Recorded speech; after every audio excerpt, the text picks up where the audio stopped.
Hello, everybody, and welcome back to another episode of Allegedly Bravo. The Court of Public Opinion is back in session.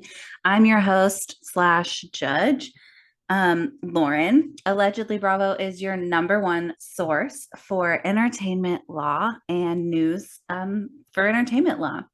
So, first, we need to catch up. As you guys know, I have a second podcast with my friend Classic Sky Tops, Leah, and it's called Can We Talk About? And that episode, we just posted a really fun one about Thanksgiving. Also, today's episode is sponsored by the Morally Corrupt Shop.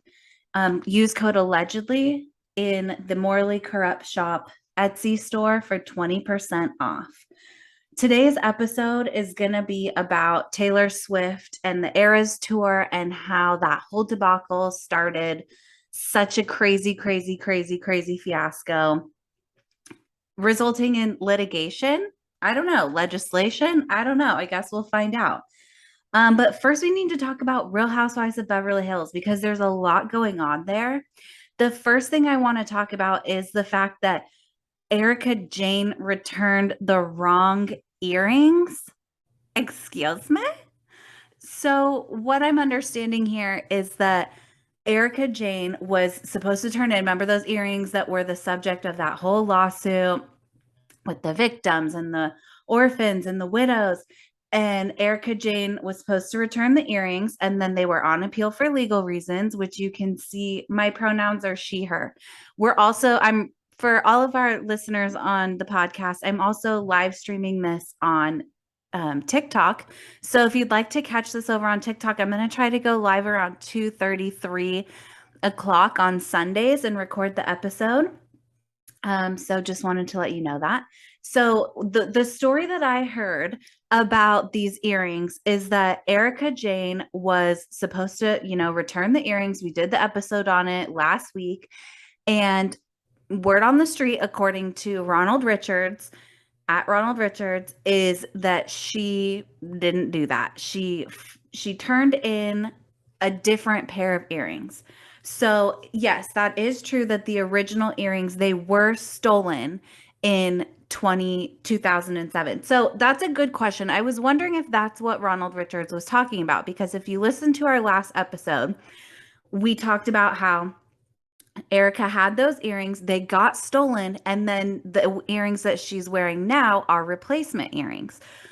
Well, if that's true, then the earrings that she turned in would be the replacement earrings, which wouldn't be the original earrings. So, but the thing is, Ron Richards should have known that. Like, if that's true and they were the replacement earrings, then him putting out that statement was like really incredibly in poor taste. So I think it's interesting. I want to know more about what earrings got turned in. Were they the ones that we watched her wear all season? Were they a totally different pair? Were they cubic zirconia? I mean, see these? Like, how fun would that be if she turned in fake earrings? I don't know. We'll see. I'm curious about these earrings. Another headline straight out of Beverly Hills is allegedly, okay. Diana Jenkins, an attorney came out and said the $100,000 to the orphans and widows, false. That's what Sam Edelson says. She never gave that money to the orphans and the widows. Well, we also did an episode on this a little bit ago. What Diana did is she started her own, the Selena organization, I think is what she called it. And she donated $100,000 to her own brand new little organization and said it was for the orphans and the widows. But one Google search into that thing would show you it was just to her own self. So a lawyer came out and said she never donated it to the orphans and the widows. The lawyer that came out and said it was, I always want to call him Sam Edelman, like the shoe brand, but it's Jay Edelson, like the lawyer. So he is the one who said that she never gave the money to the orphans and the widows. I believe I said it first. So, but I guess, Jay Edelson, Sam Edelman, just he has more of a je ne sais quoi than me, I guess, a little more pull. The last thing that I heard about the Real Housewives of Beverly Hills that I would love confirmation on is I heard that Andy Cohen said that it was going on a hiatus. I don't know if I necessarily would like that to happen. I would appreciate the hiatus to not go forward, and I would appreciate a next season. I think there's no way we can leave it on on just these women fighting over unaired footage. I mean, if you're going to do all that, and then I don't even want it to come back, then don't even have it come back and make it be a whole new show. I don't know. That's my opinion. Let me know if this is true or not. I really am curious to see if this is true or not. Okay, now let's get back into, one more thing before we move on to Taylor Swift. I heard that on the Girls Next Level podcast, I don't know if you guys are listening to that. It's a podcast with Bridget Marquardt and Holly Madison, who used to be girlfriends of Hugh Hefner and the Girls Next Door. Well, they have a podcast called Girls Next Level. And when I was listening to it, they mentioned several times that they don't get paid for that show. They never, like, for the first couple of episodes or seasons, they didn't get paid for that. All work and no pay. We have a word for that in America, and we abolished it a while ago. So if that is the case, and Hugh Hefner was having these women, and E was having these women work and be naked on TV for free, I think we all need to have a quick sit down, a little chit chat, because that's just like inappropriate. All right. Taylor fucking Swift, the queen of my world.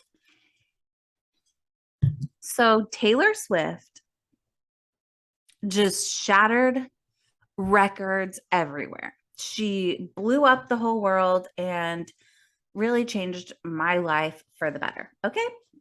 So what happened was she's like, oh, I'm going to release this new album and I'm going to tease it for a really long time. And it's going to be called Midnights. And then she just consistently pulled Taylor Swift and like blew our mind at every curve.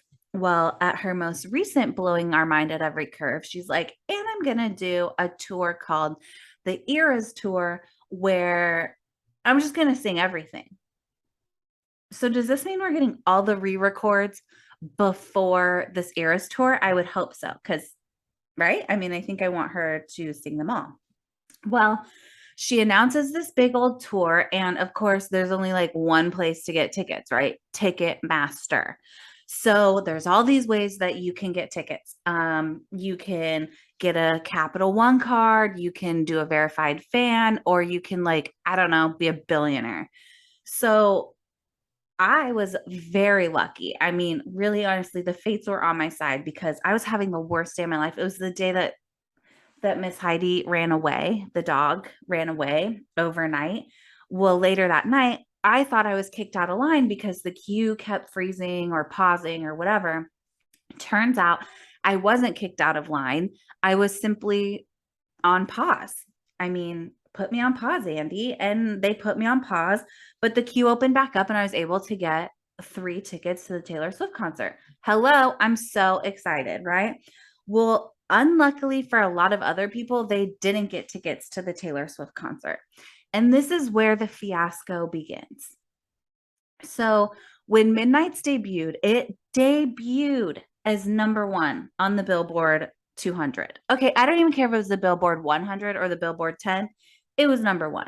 That's pretty cool. So from this album that had 13 songs on it, or if you, of course, it's Taylor Swift. So if you went to Target, got the Target CD, then you could have these extra songs. But of course, when I got it, I didn't get the extra songs because I got the vinyl because I wanted the purple vinyl. But the purple vinyl didn't have the extra songs, which is a whole nother comment on capitalism that I think will be my criminal behavior. But anyway, on that album, it had like a bunch of songs, 13 of them to be exact. And the top 10 of the hit top 100 were all Taylor Swift. She occupied every single spot in the top 10. She was the first artist in history to ever do so.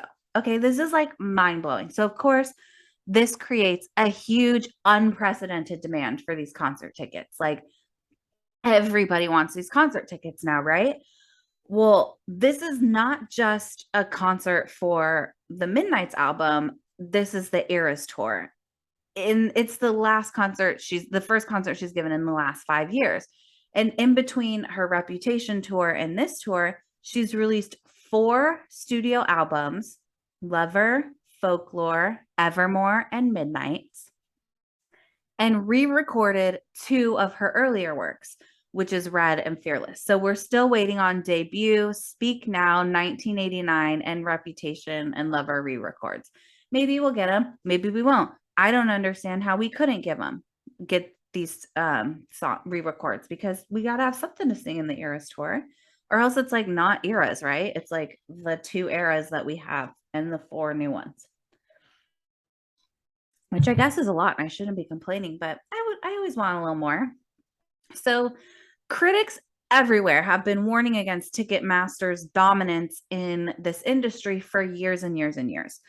In fact, they were worried, critics everywhere were worried when Live Nation and Ticketmaster got together and they like merged and created one conglomerate. That's such a hard word to say. So, and even earlier than that, which we'll get into, like Ticketmaster, like Pearl Jam had it out for Ticketmaster in the 90s, and it was well deserved. And so the Swifties are just picking up where the Pearl heads left off. I don't know if that's what they're called, but if I was a Pearl Jam person, I'd want to be called a Pearl head, or like a pearl necklace. That would be so bad. It would kind of be funny though. I wonder what they were called. I don't know. I was 4. Okay, so now this latest fiasco with Taylor Swift and her upcoming tour, like, and people not able to get tickets, and the pauses and the queues and the kicking out of line and all of that. Well, obviously that got the Swifties outraged. And there's really almost nothing worse than a pissed off Swiftie. They're very serious. So, of course, when all of us got pissed, it gave ammunition to lawmakers to like revamp this antitrust system, which basically prevents one company for having a monopoly on like an entire industry. So like they wouldn't want Sprint, you know, to have all the cell service. Like you want to have Verizon and T-Mobile, like you want competition in the network, or that's what they do. So now they have to like look into this and be like, well, is Ticketmaster like inappropriately having a monopoly over selling tickets for live events and concerts and stuff? Well, now that this whole Taylor Swift fiasco started, Congress has like what it needs to be like, yo, America's pissed. Because guess what? We're pissed. People just want their tickets, by golly. So this, John Oliver, who's just a king and icon and a legend, I stole that from Danny Pellegrino. He did a whole 20-minute segment on this like antitrust, like Ticketmaster thing where they're all like being crazy.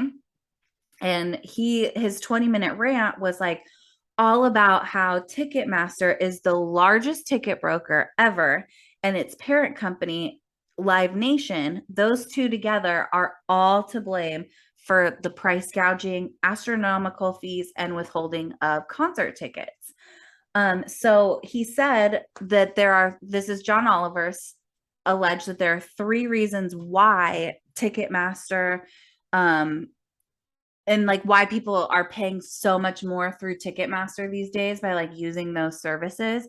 So he says this is why. The first is that ticket prices have gone up. Okay, obviously, like I was just I have a bunch of like scrapbooks from growing up, and I had a concert ticket from my first concert, which was Britney Spears, and it was at the Irvine Amphitheater, and it was like the best concert ever. Hashtag blessed. I had box seats. I went with a friend, so I was like taken with. Like I didn't have these tickets because my parents were rich. Like someone else's parents were rich, and I got to benefit. I don't know. I can't be sorry for that. But the ticket price was like $56. And I realized that like back then that was a lot of money. But I mean, John Oliver's right. Like ticket prices have drastically gone up. Like I don't even think you could probably see like your brother's high school band for $56 now. Like it costs so much money to put on a show, to plug things in, to use electricity, to like get things there. Like, of course. So that makes sense. Reason number one, obviously, ticket prices have just more than tripled, partly because of the elaborate productions, which is going to take more insurance because of, if you look at Live Nation's history with Mr. Travis Scott, but you know how we feel about Travis Scott on this podcast. Down. We don't like him. He's a bad man. Insurance, all of that. Okay, second are that the fees are tacked on to each ticket. Okay, thanks, John Oliver. I don't think you were saying anything new with that one, but like, I guess thanks for saying it louder for the people in the back. So, John Oliver said that each ticket can have fees that are almost 78% the cost of the ticket price. So, like, say your ticket's $100, you might have $78 in fees. And that's so true. My tickets that I got for the Taylor Swift concert were $279. The fees were way more than that. Like just the Ticketmaster fee alone was $71 per ticket. Like I paid for almost a whole extra ticket just in Ticketmaster fees. And it's like for what? For waiting in line and then you like taking away all these other people's rights to see the show? And then John said that the biggest reason why it's increasingly difficult to score tickets is because Ticketmaster holds back as many as 90% of tickets for the secondary market. That's like credit card companies, club promoters, radio stations, fan clubs, things like that, uncut jobs. Well, now Ticketmaster is facing the Department of Justice, who's like, we're going to be looking into this. And I think if anyone's seen anything from Merrick Garland in these last couple of years, is the DOJ is going to look into it. Like, I'm pretty sure. And if they have a hearing on it, they better have it on TV like they did with this Trump stuff, because this is incredibly important stuff. So the Ticketmaster is facing a DOJ investigation. And the people are saying, listen, Live Nation has way too much control over this industry. They need to back it up, back it off. They need to like get some more competition going in this forum. And we need more than one Ticketmaster. Okay. It's ridiculous. People are urging President Biden and his administration to wake the fuck up, get off your ass and do something. In the words of Kim Kardashian, wake up, get off your fucking ass and work. Not that he's not busy, but this takes importance, Joe. Joe, come on, get on here. We need to get these tickets going. And so they want Joe to look into it and be like, listen, is this a monopoly or is it not? I mean, after the 2010 Ticketmaster Live Nation merge, it's like, it is a little crazy. Like, you can really only get tickets through Ticketmaster. Like, what is that?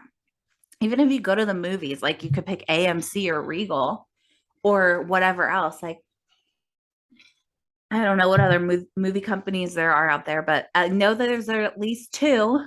It's like StubHub. Is that even around? I don't know. SeatGeek, I think, was a thing. But apparently this whole probe, the probe into like Ticketmaster, way predated the whole Taylor Swift thing. Like, we're hearing about it now because, like I said earlier, they have the little ammunition that they need to sort of like get the people behind this probe is so weird. So the high profile nature of this is like really thrusted into the spotlight. In addition to the Department of Justice probe and pressure from Congress, Tennessee Attorney General Jonathan Skrmidy, a Republican with a lot of consonants in his name, said on Wednesday that he would launch an investigation into Ticketmaster after complaints that the ticket sale process for Taylor Swift's tour did not go smoothly. Well, Tennessee Attorney General Jonathan Skrmidy to Kitty, I agree. They did not go well. So that was like the most obvious thing you could have ever fucking said. But anyway, Taylor Swift released a statement, and I screenshotted it from someone who posted it on their Twitter. And the thing that I thought was funny about this screenshot is that it was posted 32 seconds before this person I took it from screenshotted it. And like that's Swifties right there. Like that's how you know we're gonna get this thing through Congress. Like I feel like Elle Woods, we're gonna do it. Okay. This is like Brusiers Bill. So Taylor Swift's statement reads as follows. Well, it goes without saying that I'm extremely protective of my fans. True. We've been doing this for decades together, and over the years, I've brought so many elements of my career in house. I've done this specifically to improve the quality of my fans' experience by doing it myself with my team who care as much about my fans as I do. It's really difficult for me to trust an outside entity with these relationships and loyalties, and excruciating for me to just watch mistakes happen with no recourse. There are a multitude of reasons why people had such a hard time to try to get tickets, and I'm trying to figure out how this situation can be improved moving forward. I'm not going to make excuses for anyone because we asked them multiple times if they could handle this kind of demand, and we were assured that they could. It is truly amazing that 2.4 million people tried to get tickets. Wow. But it really pisses me off that a lot of them feel like they went through several bear attacks to get them. True. And to those who didn't get tickets, all I can say is that my hope is to provide more opportunities for us all to get together and sing these songs. Thank you for wanting to be there. You have no idea how much that means. So Taylor's pissed, and so are we. So, like, rightfully so, right?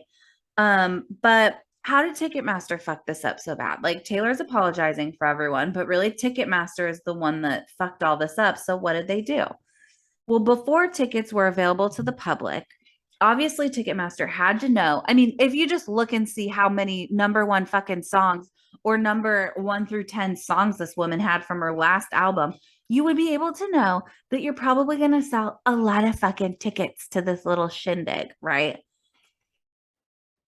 So before tickets became available to the public, they know how many seats they have. Seating is actually limited. Like this isn't a digital event. Seating is limited. So they know how many people, or that like an astronomical amount of people want tickets. They know how many seats they have. So before tickets became available to the public, they offered pre-sale to verified fans. I don't know if any of you guys did the verified fan thing, but you basically had to like fill out all this stuff, pick whatever concert like you were going to try to get tickets to. You could pick up to 3 shows. I only picked Minneapolis because that's where I live, and like it's just expensive, and like I don't have infinity dollars to go run around this nation and see this woman. It's just I don't have that kind of a time. So you put in all your information, you picked what show, and then Ticketmaster let you know if you were selected as a verified fan or not. If you were selected as a verified fan, then you got a pre-sale code, and you could take that pre-sale code, log in, and that's where the queue started on the day of. So more than 2 million tickets were sold for the tour in the first pre-sale day. Holy shit. That's so many. Ticketmaster said it was their record. And it's like, obviously, we knew that. Okay. So if you just took a look at the last record breaking one, which was Taylor Swift's, by the way, you would see that a lot of people want to see this lady dance and sing. And she means a lot to a lot of people. So they probably should have planned a little better, but I bet you a man was in charge. No offense. So Ticketmaster's record for the most ticket sales in one day obviously was because of Taylor Swift. The website completely crashed, which is why I thought I was kicked out of the line and why I thought I didn't get tickets. And I'm sure many of you guys thought that too. So Ticketmaster said they sent codes to 1.5 million fans to participate in this pre-sale. So did they think that the 1.5 million fans were only going to buy one ticket each and that they'd have 500,000 tickets left over? Like, that's not how economics works, baby boy. This is what happens when you put khaki panted men with master's degrees in charge. It's like, you don't even know. And they're running around being like, the optics don't look good.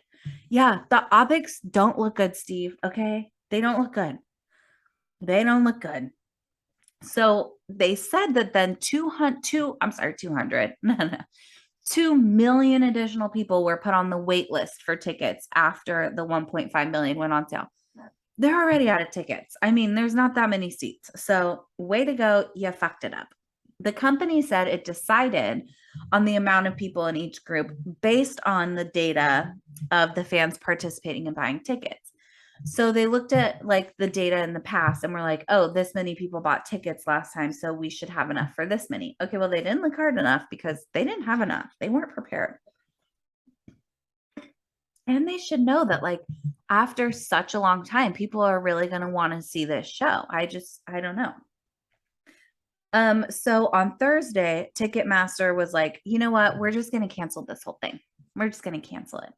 So they canceled general sale that was slated for Friday. And they said, look, due to an astronomically, no, they didn't say that. They said extraordinarily high demands on ticket systems and insufficient remaining ticket inventory to meet that demand, they had to cancel general sale. So they basically were like, we can't handle it. We got to cancel. I bet you, like, if I'm Taylor Swift and I'm like, oh, you guys are selling tickets to like my massively popular show while I'm like riding the high of occupying every spot on the Billboard top 10. Now you're going to tell me I can't sell tickets to my little show? Like, people want to see her sing and dance. I've said it before. So they canceled the tickets. Well, although they said that that the issues that they had were due to high demand, the people who are like advocating for the antitrust reform and who want Congress to look into this and see if there's a monopoly and split this company up, they're saying it's because they have a monopoly that Ticketmaster doesn't have to care about fixing up their website.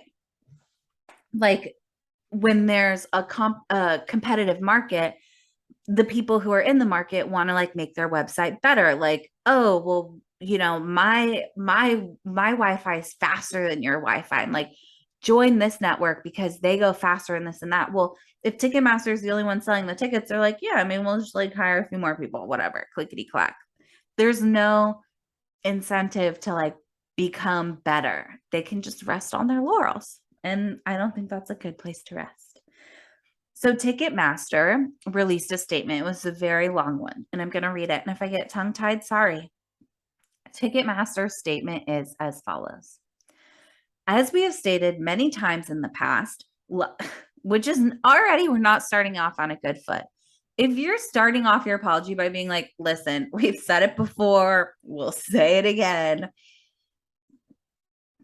I think we have a problem here. So let's start over. As we've stated many times in the past, Live Nation takes its responsibilities under the antitrust laws seriously and does not engage in behaviors that could justify antitrust litigation, let alone orders that would require it to alter fundamental business practices. The concert promotion business is highly competitive, really, because I think you guys are like the only ones, with artist management in control of selecting their promoting team. The demand for live entertainment continues to grow, and there are more promoters than ever working with artists to help connect them with fans through live shows. The Department of Justice itself recognized the competitive nature of the concert promotion business at the time of the Live Nation Ticketmaster merger. That dynamic has not changed. Ticketmaster has a significant share of the primary ticketing service market because of the large gap that exists between the quality of the Ticketmaster system and the next best primary ticketing system. The market is increasingly competitive nonetheless, with rivals making aggressive offers to venues. That Ticketmaster continues to be the leader in such an environment is a testament to the platform and those who operate it, not to any anti-competitive business practices. So like, oh, yo, we're just the best, and that's why we're the best. And it's like, no, it's because no one else can play in your sandbox because you've peed all over it, and there's no room for anybody else. 5 years ago, tickets were paper, and now you scan them with your phone and you can transfer tickets to your friend with one tap. We innovate and invest in our technology more than any other ticketing company, and we will continue to do so. Sidebar, it's really like not that cool that you can like transfer your tickets with a tap. Like, newsflash, we've all had Apple Drop or whatever, AirDrop for years. And I've been using Apple Pay. Like, I can literally pay for things on my phone. Like, it's not that cool that you can send a little ticket digitally. Like, grow up, Live Nation. Jeez. Secondary ticketing is extremely competitive, with Ticketmaster competing with StubHub, SeatGeek, Vivid, and many others. I don't believe that that's true, but go off, sis. No serious argument can be made that Ticketmaster has the kind of market position in secondary ticketing that supports antitrust claims. For the past 12 years, Live Nation has operated under a consent decree that, among other things, seeks to prevent anti-competitive leveraging of Live Nation promoted content to advantage Ticketmaster. Pursuant to the amended decree voluntarily entered in 2020, Live Nation's compliance is monitored by a former federal judge. Oh, and those could never be, corrupt. Just ask Tom Girardi. Anyway, there never has been and is not now any evidence of systemic violations in the consent decree. It remains against Live Nation policy to threaten venues that they won't get Live Nation shows if they do not use Ticketmaster. And Live Nation does not reroute content as retaliation for a lost ticketing deal. Ticketmaster is also the most transparent and most fan-friendly ticketing system in the United States. Like, that was the most Trumpy thing they could have said. And when they said it like that, I was just like, grow up. They're like, we're the best. We're just like the most transparent. We're the most fan friendly. And it's like, I don't really know if you're fan friendly if we're all really mad at you. I think you're fan unfriendly.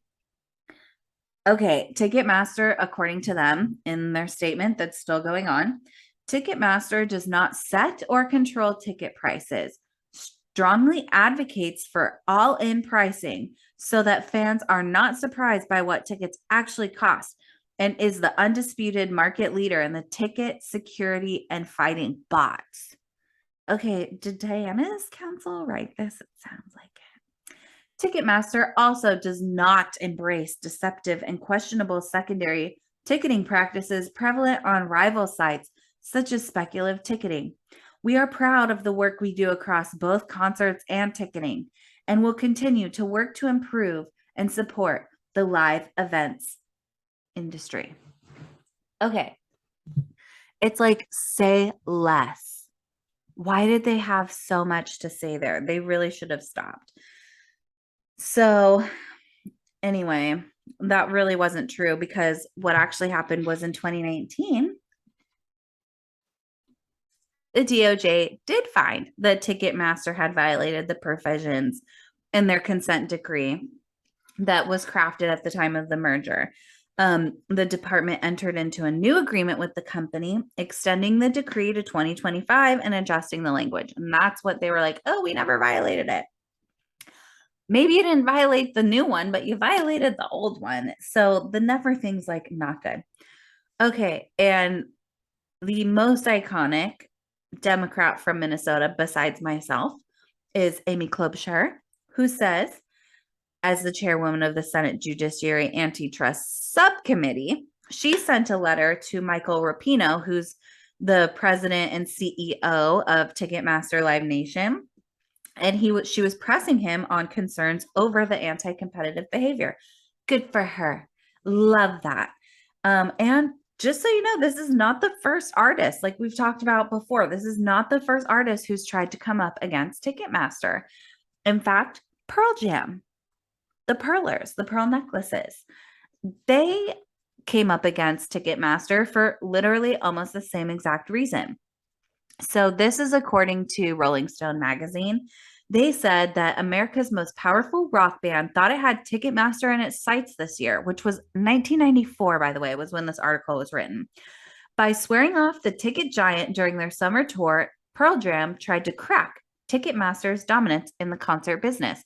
So in their 1994 tour, Pearl Jam was like, fuck you. Like, why? I don't want to have to go through you. Like, you're charging our people fans. It's always a surprise. You're jacking up the prices. Like, we're not going to be here for it. So Pearl Jam was like super committed to like showing everyone, like going behind the golden curtain and showing everyone like the hidden costs that are passed on to concert fans. And it was like to embolden their new status as America's number one best-selling rock act. They laid down the guidelines for their tour and they said, look, it's going to be $1.80 in service fees and the tickets will be $18. Okay, justice for Pearl Jam.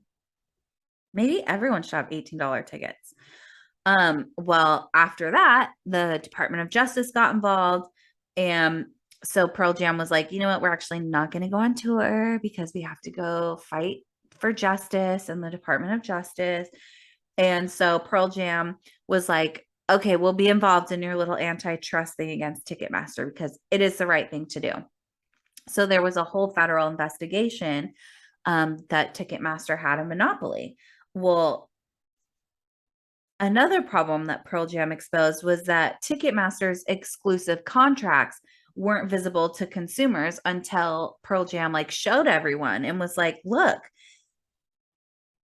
this guy is telling us, and Pearl Jam showed that the CEO of Ticketmaster, who at the time was Fred Rosen, they said the brainchild of Ticketmaster is simple: inflate service prices, particularly for concert tickets, into the $4, $6 range, and then offer 20% of the profits to a particular location if the venue agrees to use Ticketmaster exclusively. So an example that they use to like show what this means as like exclusive Ticketmaster contracts is they said, for example, in Chicago, a band can't play at the Rosemont Horizon, the United Center, Soldier Field, the Ari Crown Theater, or the New World Music Theater, the major venues in the city, by the way, unless they agreed to have Ticketmaster sell and distribute all the tickets for these shows and venues. So basically, if you didn't agree to have Ticketmaster sell your shit, you weren't going to go to Chicago and perform. Well, that doesn't seem fair. So they were kind of pissed. And unfortunately, at that point in time, the people in Washington, D.C. weren't on Pearl Jam's side either. And, you know, actually, in DC, a bill requiring that ticket service fees be spelled out on all the ticket stubs, it got defeated. And thanks in part to the efforts of two high-powered lobbyists hired by Ticketmaster. Like, lobbyists are a whole other thing. And it's like, how do you sleep at night knowing that you just spent all day trying to get concert tickets to be more expensive because of some company? It's like, fuck off. Who cares? Ticketmaster doesn't go to sleep at night. You go to sleep at night. You should be able to sleep at night. Who cares? It's a fucking company. So, whatever. For more than a year, the department staffers interviewed the artists and managers and tour professionals and like competitors of Ticketmasters and box office staffers. And they were like trying to determine if these exclusive contracts with these venues did violate antitrust laws. Then on July 5th, way back in the 90s, with much of the Capitol empty from Independence Day. So this is sneaky. So they waited until the 4th of July weekend when everyone was gone. And the Justice Department issued a 2-sentence statement saying that its investigation was closed. It's over. Please leave. You're done. Please leave. And it was Heather Dubrow who issued the statement. So then the Ticketmaster spokesperson spoke out and they were like all like shaking their shoulders off from being like, oh, we just got stepped on by Pearl Jam. And they said in their statement, getting attacked by a superstar rock band is a lot like being accused of kicking your dog. There's a general presumption of guilt until proven innocent. Luckily, the facts were on our side and we prevailed.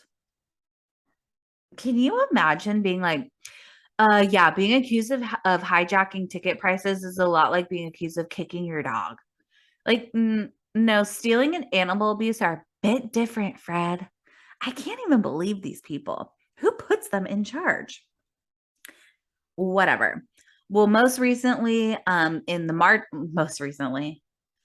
to the article that was written in 94, at that most recent point, Movie Phone, remember that company? You'd call into them, 777 film, and you'd like figure out what movies were playing. So that company, Movie Phone, they filed a suit against Ticketmaster. And then Ticketmaster actually tried to quash Movie Phone from getting involved in the live music industry. And it's like, so you're going to sit here and be like, no, we're like super open to like having competitive market and an open market, and we don't have a monopoly, but you can't sell tickets and you can't for years. So the conclusion to all of this BS is because of Taylor Swift, started by Pearl Jam in the 90s. Pearl Jam paved the road for one, Miss Taylor Allison Swift, to prime the legislature that we as people elect to take a little look-see at all of this Ticketmaster bullshit and determine whether or not Ticketmaster and Live Nation have a monopoly. To me, it seems to be the case. There seems to be a little monopoly here. And that's why it's really important, everybody, and I'm going to get luxury soapboxy right now, that you know who you're voting for and you know who's representing you in the legislature, because you never know. You never know when you're going to need someone to go up for you as a Swiftie and say, no, we're a Swiftie and a Pearl Necklacey. We're for Pearl Jam and for Taylor Swift, and we're not standing for jacked up ticket prices. We're not going to do it. So that's what happened, all because of Taylor Swift and her Eras tour. And I don't know if you guys got tickets, but I got tickets, and I'm not trying to brag, but I'm really excited about going. If she still has it, I hope she still has it. So let's talk about my criminal behavior. As you guys know, criminal behavior is the thing that happens out in the public that just like isn't illegal, but should be illegal. And today, my criminal behavior is the behavior of being a capitalist. And I know that it's like, Lauren, you just did a whole episode on Taylor Swift. And that's true. And that's why my criminal behavior came up, because I was looking into all of this and I was just like, this woman and this company are standing to make in the hundreds of millions of dollars from this concert. And on top of that, I bought the digital album and I bought the purple vinyl record from, I don't know, Target or whatever. But there's songs on other records I didn't get. I'm supposed to buy 4 of these records. Like, it's all too much. And then it's like merch and this and that. And it's like, ugh, stop trying to make such a buck. Only we can make the buck. Support small business. That being said, today's episode was brought to you by the Morally Corrupt shop. Head on over to etsy.com/morally corrupt and use code allegedly for 20% off. And that'll be really fun for you guys. And I will see you guys next week. And I'm not too sure what we'll talk about, but it'll be good. Okay, bye.